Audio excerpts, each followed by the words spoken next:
Hello friends, welcome to still 24 classes. Java के इस learning series के अंदर आज की जो हमारी टॉपिक्स है जावा एरे। आज हम लोग जानने वाले हैं एरे जो होती है जावा के अंदर क्या होती है और इसकी मदद से हम लोग किस टाइप की कोडिंग जावा लैंग्वेज के अंदर करते हैं और क्या इसका इंपॉर्टेंस है। आज हम लोग इस क्लासेस के अंदर एरे के बारे में समझेंगे अच्छे से। ओके, तो आज हम लोग पूरी तरीके से एरे के बारे में समझेंगे भी, एरे का कोड भी करेंगे, इसकी वैल्यू को एक्सेस भी करेंगे, प्रिंट भी करेंगे और अच्छे से देखेंगे एरे कैसे बनता है जावा लैंग्वेज के अंदर कोडिंग के माध्यम से भी।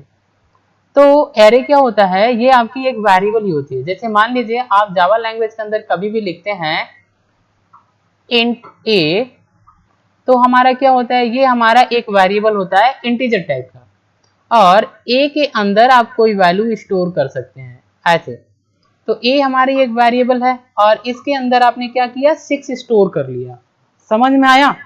तो आप क्या करते हैं, अगर कभी भी आपको जावा लैंग्वेज के अंदर कोई वेरिएबल बनाना है तो इसी टाइप का हम क्या करते हैं, वेरिएबल बनाते हैं और इसमें कोई सिंगल वैल्यू स्टोर करते हैं।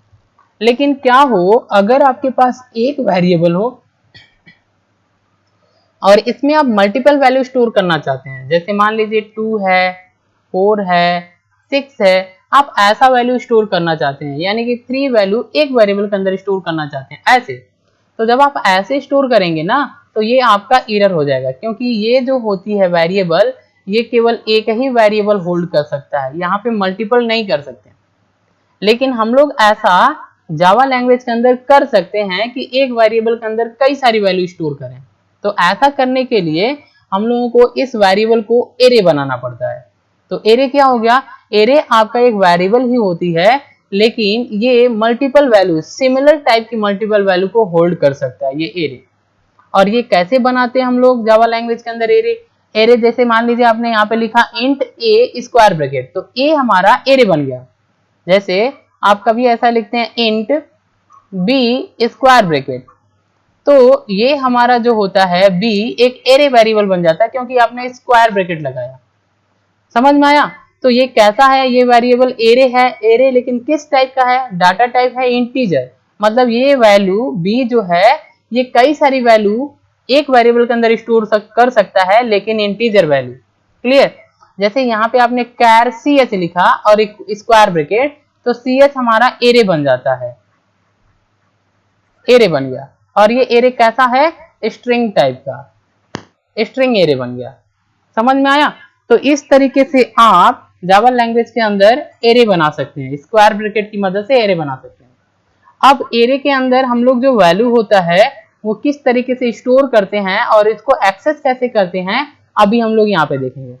अब देखिए, अगर हमको करना क्या, एक एग्जाम्पल के माध्यम से समझते हैं कि एरे जावा के अंदर कैसे बनाते हैं और उसको कोड के अंदर कैसे वैल्यू स्टोर करते हैं और कैसे प्रिंट करते हैं, एक प्रोग्राम के माध्यम से देखते हैं। तो देखिए, हमको वो क्या करना है, एक प्रोग्राम क्रिएट करना है जावा लैंग्वेज के अंदर, जिसमें एरे बनाना है और एरे की वैल्यू को एक्सेस करके प्रिंट करना है। तो हम कैसे बनाएंगे, लिखेंगे यहाँ पे पब्लिक क्लास एरे। हमने एरे नाम का क्लास बनाया, ये क्लास का नेम है एरे, और ये आपने यहाँ पे क्लास लिखा और यहाँ पे क्लास का नाम होता है। क्लास की बॉडी को ओपन किया, इसके जस्ट अंदर आपको ये मेथड लगाना होता है, ये इंपॉर्टेंट होता है क्लास के अंदर। Public static void main string arg ये लगाना है। इसके बाद हमको करली ब्रैकेट से इन मेन मेथड को ओपन करना होता है। अब हम यहाँ पे एरे वेरिएबल बना रहे हैं। देखिए, हमने लिखा स्ट्रिंग, एरे का साइन आगे पीछे लिख सकते हैं, ये स्क्वायर ब्रैकेट स्टूडेंट, तो ये हमारा जो है ना स्टूडेंट स्ट्रिंग टाइप का एरे है। स्टूडेंट जो है, स्टूडेंट ये हमारा एक एरे है, एरे है। और एरे कैसा है, स्ट्रिंग टाइप का, स्ट्रिंग टाइप का है। क्यों है, क्योंकि आगे हमने स्ट्रिंग लगाया। स्ट्रिंग ये एरे का साइन है और ये हमारी वेरिएबल है, तो ये हमारा एरे है।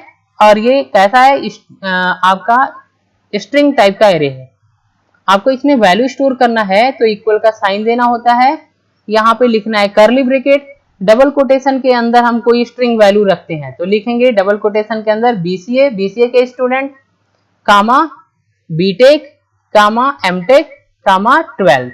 तो ये हमारी हमने 4 वैल्यू स्टोर किया है, एक एरे वेरिएबल बनाया स्ट्रिंग टाइप का, और इसके अंदर हमने 4 वैल्यू स्टोर किया है। डबल कोटेशन के साथ स्टोर करना होता है, क्योंकि ये स्ट्रिंग तभी बनता है जब आप डबल कोटेशन में रखते हैं। तो 4 वैल्यू स्टोर कर दिया आपका। यहाँ पे क्या करेंगे, लास्ट में कर्ली ब्रैकेट क्लोज करेंगे और सेमीकोलन। याद रहे आपको जावा लैंग्वेज के अंदर हर एक सिंटैक्स के बाद आपको क्या करना होता है, सेमीकोलन लगाना होता है। क्लास को छोड़ दीजिए, मेन मेथड को छोड़ दीजिए, तो इसके अंदर जो चीज लिखेंगे सेमीकोलन लगाएंगे। अब आपको क्या करना है, आपने यहाँ पे जो स्टूडेंट का एरे बनाया, स्टूडेंट नाम का, तो ये जैसे हुआ क्या है, ये स्टूडेंट्स नाम का एरे बनाया, तो जितना भी आप यहाँ पे वैल्यू स्टोर करते हैं स्क्वायर ब्रैकेट के अंदर, यहाँ पर कर्ली ब्रैकेट के अंदर, ये सारी वैल्यू के लिए एक ही वेरिएबल के अंदर ब्लॉक जो होता है वो रिजर्व होता है, ऐसे बनता है। ध्यान से देखिएगा, यहाँ पे 4 वैल्यू है तो 4 ब्लॉक बनेगा और हर एक ब्लॉक में अलग अलग वैल्यू आएगा। BCA यहाँ पे आएगा पहली वाली वैल्यू में, BTech यहाँ पे आएगा, MTech जो है वो यहाँ पे आएगा और 12th जो है वो यहाँ पे आ जाएगा। अब देखिए ये एक आपने स्टूडेंट नाम का एक एरे बनाया, यहाँ पे जो आपका है इंडेक्स नंबर 0 पे है, ये 1 पे है, ये 2 पे है और ये 3 पे है। अब देखिए ध्यान से देखिए, ये इंडेक्स नंबर 0 होता है, 0 पे हमारा BCA है, इंडेक्स नंबर 1 पे हमारा BTech है, 2 पे हमारा MTech है और 3 पे हमारा 12th है। अब हमने स्टूडेंट नाम का एरे बना दिया और ऐसे वैल्यू स्टोर हो जाती है इंडेक्स नंबर वाइज। ठीक है, ऐसे ही एरे बनाते हैं, लिखते हैं डाटा टाइप। जैसे अगर आपको इंटीजर बनाना है तो लिखेंगे इंट स्क्वायर ब्रैकेट का साइन और यहाँ पे कोई वैल्यू लिख लेते हैं, जैसे कोई वेरिएबल लिख लेते हैं, इक्वल का साइन, यहाँ पे आपको स्क्वायर ब्रैकेट, यहाँ पे कर्ली ब्रैकेट के अंदर वैल्यू लिखना होता है 3 4 5।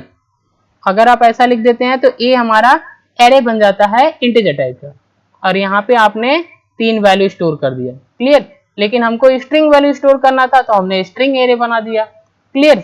अब देखिए, अब हम इसको क्या करना है, इसको एक्सेस करना है। एरे बना के वैल्यू स्टोर कर लिया, अब आप इसको क्या करना है, एक्सेस करके प्रिंट करना है। तो हम लिखेंगे system dot out dot println, ये सिंटेक्स होता है प्रिंटफ का जावा लैंग्वेज के अंदर। लिखते हैं system dot out dot println, bracket के अंदर आते हैं, ये वाली ब्रैकेट लगाते हैं, इसके बाद ये जो आपका एरे है उसका नाम लिखते हैं स्टूडेंट्स, और 0 नंबर पे क्या है, 0 नंबर पे BCA को डिस्प्ले करना है तो स्क्वायर ब्रैकेट में लिखेंगे इंडेक्स नंबर 0। अगर आपको BTech को डिस्प्ले करना है तो यहाँ पे स्क्वायर ब्रैकेट के अंदर इंडेक्स नंबर लिख देंगे, किस पे है, ये 1 पे है तो 1, इस तरीके से लिख देंगे और यहाँ पे सेमीकोलन, फिर यहाँ पे कर्ली ब्रैकेट क्लोज कर देंगे। अब मैं आपको दिखा रहा हूँ, अगर आप इस कोड को रन कराएंगे तो इस कोड को रन कराने पे आपका जो आंसर आएगा वो आएगा क्या, BCA।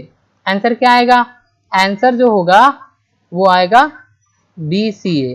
BCA क्यों आएगा, क्योंकि जो हम प्रिंट करते हैं वही आंसर आता है। प्रिंट किया आपने, एरे ले लिया, 0 नंबर इंडेक्स को प्रिंट किया तो BCA आ जाएगा। यहाँ पे इंडेक्स नंबर जैसे बदलेंगे ये वैल्यू आपकी बदल जाएगी। क्लियर? तो मैं आपको यहाँ पे रन करा के दिखा रहा हूँ। तो हम क्या करते हैं, इस कोड को आपको नोटपैड में टाइप करना होता है, तो मैं यहाँ पर आपको इसको लेके चल रहा हूँ और रन करा के आपको दिखा रहा हूँ। हमको यहाँ पे नोटपैड के अंदर इसको टाइप करना होता है, नोटपैड ओपन करेंगे, यहाँ पे इस कोड को यहाँ पे ऐसे टाइप कर लेंगे। क्लियर? और इसको सेव करना है, तो ये जो क्लास का नाम है इस क्लास के नाम से ही सेव करना होता है। जैसे मान लीजिए हमने एरे 1 दे दिया, तो यहाँ पे फाइल पे क्लिक करना है, सेव पे क्लिक करना है, क्लास का नाम क्या है, एरे 1, डॉट लिख करके जावा लिखना होता है, यहाँ से ऑल फाइल सेलेक्ट करना है और यहाँ पे आपको डेस्कटॉप पे क्लिक करके सेव कर देते हैं। अब हम चलते हैं, ये देखिए ये हमारा फाइल है, इसको रन कराने के लिए CMD ओपन करना पड़ता है। CMD यहाँ पे, यहाँ से आपको जहाँ पे आपकी फाइल है, ये फाइल हमारी डेस्कटॉप पे है तो हमको डेस्कटॉप पे जाना होता है। तो हम यहाँ पे चलते हैं, लिखते हैं CD change directory desktop. Desktop CD जो होती है इसका फुल फॉर्म होता है चेंज डायरेक्टरी। हम लोग डेस्कटॉप पे चल रहे हैं तो लिखते हैं CD डेस्कटॉप, इंटर। तो यहाँ पे देखिए डेस्कटॉप आ गया। क्लियर? अब आपको रन कराना है तो यहाँ पे पहले कंपाइल करना पड़ता है, तो लिखते हैं जावा C फॉर कंपाइल, कंपाइलेशन के लिए होता है। अब अपने फाइल का नाम एरे 1 डॉट लिख करके जावा लिखना है, इसके बाद इंटर करना है। जैसे आप इंटर करेंगे तो देखिए यहाँ पर आपका ये कोड रन होगा। अब इसमें आप ध्यान से देखेंगे तो कई सारा एरर दिखा रहा है। देखिए यहाँ पे एक एरर है, जहाँ पे आपको दिखा रहा है ये एरर है, एरर। और कितने टोटल एरर है? 5 एरर आपके कोड के अंदर है। ये कंपाइल होगा तो आपका एरर यहाँ पे दिखाएगा। और यहाँ पे क्या एरर है? देखिए एक आपका करली ब्रैकेट एक्सपेक्टेड यहाँ पे दिखा रहा है, एक करली ब्रैकेट की जरूरत है। तो जो चीज एरर होगी वो शो करेगा, आपको इसको एरर को हटाना है। तो हम कोड में चलते हैं, देखेंगे करली ब्रैकेट 1 2। तो देखिए यहाँ पे 3 करली ब्रैकेट ओपन है, 1 2 और ये 3, 1 2 सही है। करली ब्रैकेट यहाँ पे 1 2 3 है, यहाँ पे एक क्लोज है और यहाँ पे करली ब्रैकेट सही है। अब आपको ध्यान से देखना है एरर जो है वो कहाँ पे है। बाकी सारा एरर आपका सही है। ये क्लास का नाम कैपिटल होता है। यहाँ पे देखिए ये वाली जो साइन है ये ऐसा नहीं होना चाहिए, ये वाली आपको ये वाली साइन होनी चाहिए। क्लियर? और बाकी आपकी जो है एरर आपको ध्यान से देख लेना, ये एस जो होता है कैपिटल होता है, स्ट्रिंग का एस कैपिटल, ये भी कैपिटल, बाकी सब सही है। अब आप क्या करेंगे, इसको कंट्रोल एस से सेव कर लेंगे। एक बार फिर से रन कराते हैं। यहाँ पे स्क्रीन को क्लियर करने के लिए CLS लिखते हैं, CLS क्लियर स्क्रीन, एंटर करेंगे, स्क्रीन क्लियर हो जाएगा। अब आपको फिर से कंपाइल करना है तो फिर लिखेंगे एंटर। अब देखिए इस बार आपका एरर नहीं शो हुआ, तो मतलब आपका रन हो गया। तो क्लास फाइल बनेगा। तो क्लास फाइल जो बनेगा वो आपको देखना है क्लास फाइल कहाँ बना है। तो देखिए ये आपका फाइल है, इसके नीचे ये क्लास फाइल बना है। अब आपको इसको रन कराना है। तो रन कराने के लिए हमको क्या करना पड़ता है, ये सी को केवल हटा देना है, सी को हटा देना है और इंटर करना है। जैसे आप इंटर करेंगे रन होके यहाँ पे आंसर आ गया, BCA आ गया। अब आप देखना है, अब मुझे इसको क्या करना है, जैसे मान लीजिए आपको यहाँ पर बदलना है, इंडेक्स नंबर 0 पे BCA है, हमको एमटेक को प्रिंट करना है। तो 0 1 2 2 हमारा है, एमटेक 2 पे है, तो यहाँ पे इंडेक्स नंबर 2 दे देंगे। ठीक है, अब आपको क्या करना है, इसको प्रिंट करना है। आप यहाँ पे एक सिंटेक्स और भी लिख सकते हैं, जैसे मान लीजिए आपको इसको क्या करना है, कॉपी करना है, Ctrl+C, और यहाँ पे आपको और एक सिंटेक्स लिख सकते हैं इसका प्रिंटफ का, तो इसके नीचे प्रिंटफ का एक और सिंटेक्स लिख सकते हैं। तो इसके लिए क्या करना है, इसी के नीचे जस्ट नीचे आपको पेस्ट कर देना है। और जैसे आपने यहाँ पे पेस्ट कर दिया, अब हम क्या करते हैं, इंडेक्स नंबर, यहाँ पर इंडेक्स नंबर मान लीजिए हम यहाँ पे क्या करते हैं, हमको 12 को प्रिंट करना है। तो 0 1 2 3 3 पे है, तो हम यहाँ पे 3 दे देते हैं। अब हम इसको सेव कर लेते हैं। अब देखिए 2 वैल्यू आएगा। अब हम इसको रन कराते हैं, तो यहाँ पे क्या होगा, जैसे ही आप इसको रन कराएंगे, देखिए 2 वैल्यू, एमटेक को हमने प्रिंट किया है, इंडेक्स नंबर 2 पे था और ये 3rd पे था, तो ये 2 वैल्यू आ गई। तो इस तरीके से एरे वैल्यू, एरे जो होती है जावा लैंग्वेज के अंदर बनाई जाती है, वैल्यू ऐसे स्टोर की जाती है और उसको एक्सेस किया जाता है। ओके, आज के लिए बस इतना ही। Thanks for watching. अगर ये वीडियो इन्फॉर्मेटिव लग रही है तो चैनल को सब्सक्राइब करें, क्योंकि सब्सक्राइबर बहुत जरूरी है। Thanks for watching.